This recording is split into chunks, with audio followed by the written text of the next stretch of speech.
There is no nuclear age without Africa.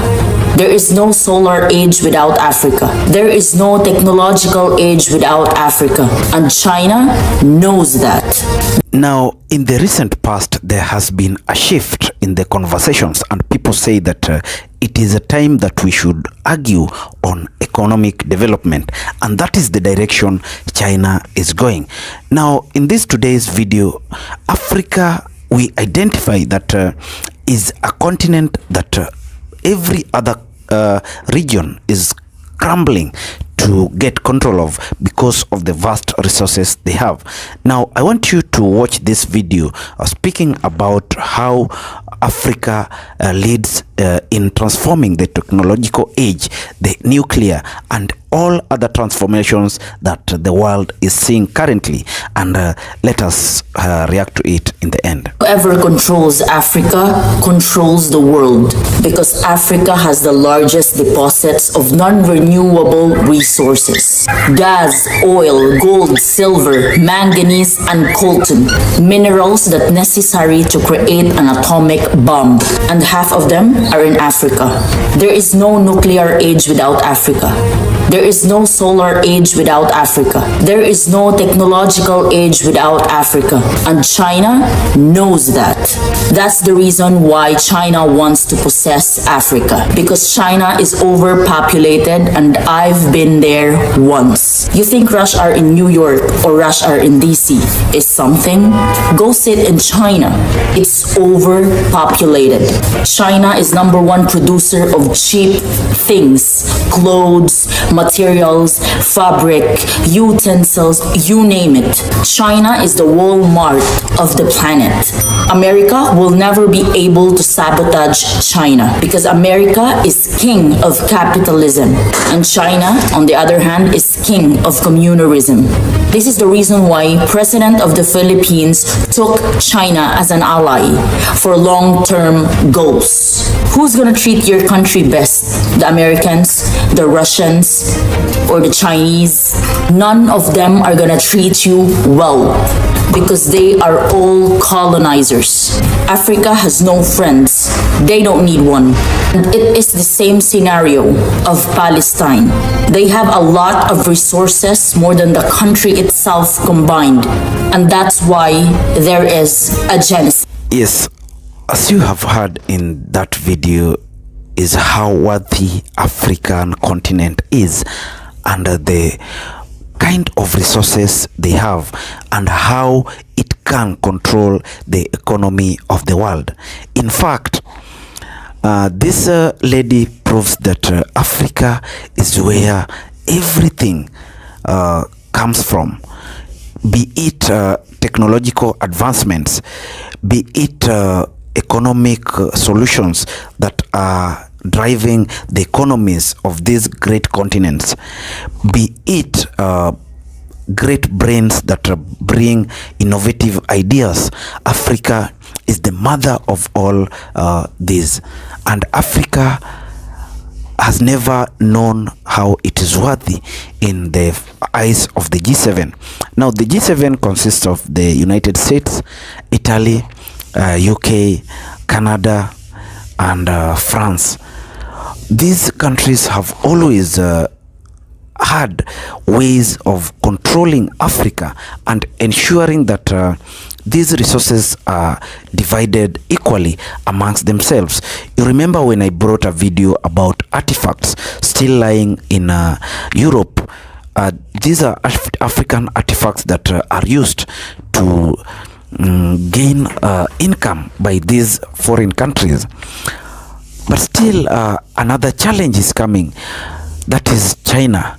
China is coming at a very fast rate, and it wants to overtake these countries. Now, the big question is, should we go the Chinese way, or we prefer the West? Because as we know, China has got a way of dealing with Africa, and they have proven that it is a mutual relationship whereby you do trade and benefit equally.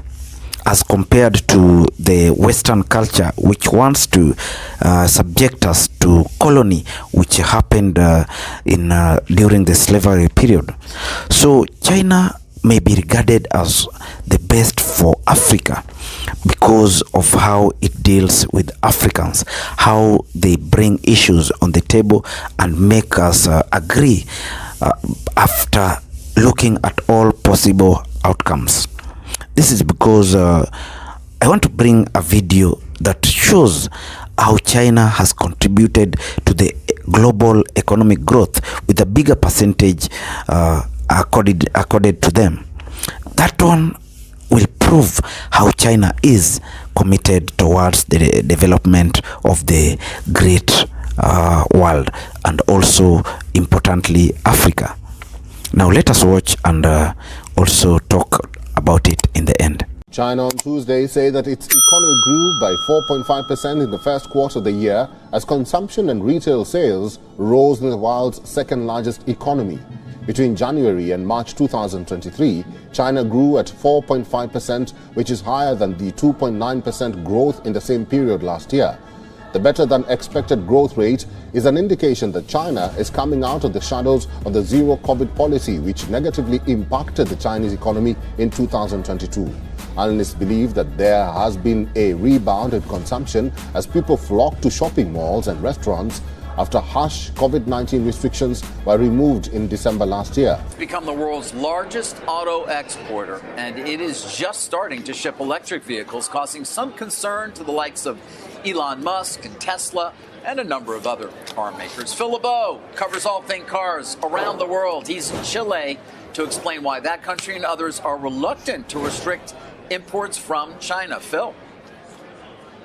David, they love the pricing. That's the main reason why you don't see restrictions, whether it's an electric vehicle or more commonly the internal combustion engine vehicles. Remember, 71% of what China exports, and here are the three largest auto exporters in the world. You see China surpassing Japan. There's Germany at number 3. It's the price of the vehicles coming out of China because of the size and the scale and the cost efficiencies, or what you would say the cost advantages that they have. I want to show you some of those cost advantages. We are at an auto mall, truly an auto mall, where every brand, even like GM and Ford are here, Toyota, Hyundai, and a ton of the Chinese automakers. This SUV is from DFSK, which is a subsidiary of Dongfeng. Take a guess at how much it costs, guys. $9,200 equivalent U.S. dollars. $9,200 equivalent U.S. dollars. Here's another example that you'll say, well, it's easy to see why somebody in Chile would buy a Chinese vehicle versus a traditional automaker that we see in the United States. Compare the price of a Haval Julian, which is a base model crossover utility vehicle, with the Toyota Corolla Cross. It's a $6,000 difference in the base price there. And when we talk with buyers here at this auto mall, almost all of them say the same thing. The quality is good and the price is right. Because of the performance, and it's very cheap in comparison to other brands. So that's why I prefer this Chinese brand. So you would buy Chinese again? Yes, I definitely prefer a Chinese car. I've traveled 500 kilometers, a lot of traveling, and it's very safe.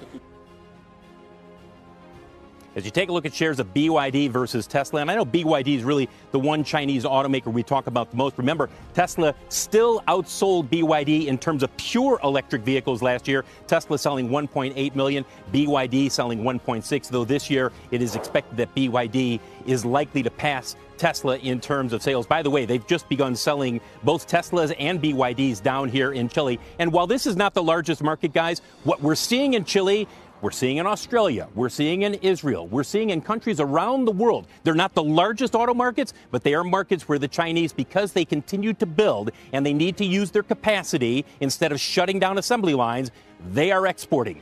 And what you're seeing is more and more people saying, I like what I see, I'm going to buy it. Guys, back to you. Yeah, Phil, it's fascinating. So glad you're there to sort of bring it on the ground to our viewers here. I mean, what is the possibility of the Chinese getting closer and closer to our market? Mexico obviously comes to mind, and or even building facilities in Mexico. So there might be an opportunity to import into the U.S. That's the key, David. Within the next 5 or 6 years, you will see several automakers likely begin final assembly in Mexico. Why is that important? Right now, if you build a vehicle in China and export it to the United States, there's a 25% tariff. If you were to build in Mexico because of NAFTA, you could bring it in under the NAFTA guidelines. Even if you said a 2.5% tariff, it basically eliminates that tariff. And because of the cost advantages that China has in terms of its scale, the concern is they can come in with entry-level vehicles like this SUV. And I know people will say Americans won't buy Chinese. You know what? You ask somebody, do you want to pay $9,000 for an SUV, or do you want to pay $19,000 or $20,000 for an SUV? No contest. And that's what we found with everybody we've talked to down here. Brand loyalty goes out the window when you have that kind of a price advantage. Phil, this report is unbelievable by you, and I want to point out that if I had to buy a Volvo here, many Americans would not know that's Chinese. So let's put yourself in the shoes of the president. You want to get the CPI down, but you're the union president. This would smash the union. We would buy Volvos because we wouldn't know the difference. This is a horrendous situation for someone who's trying to help the unions, isn't it? It's going to be tough for them to figure out what they can do aside from trade restrictions. We heard Senator Josh Hawley out of Missouri say yesterday there need to be trade restrictions put in place if Chinese vehicles are built in Mexico.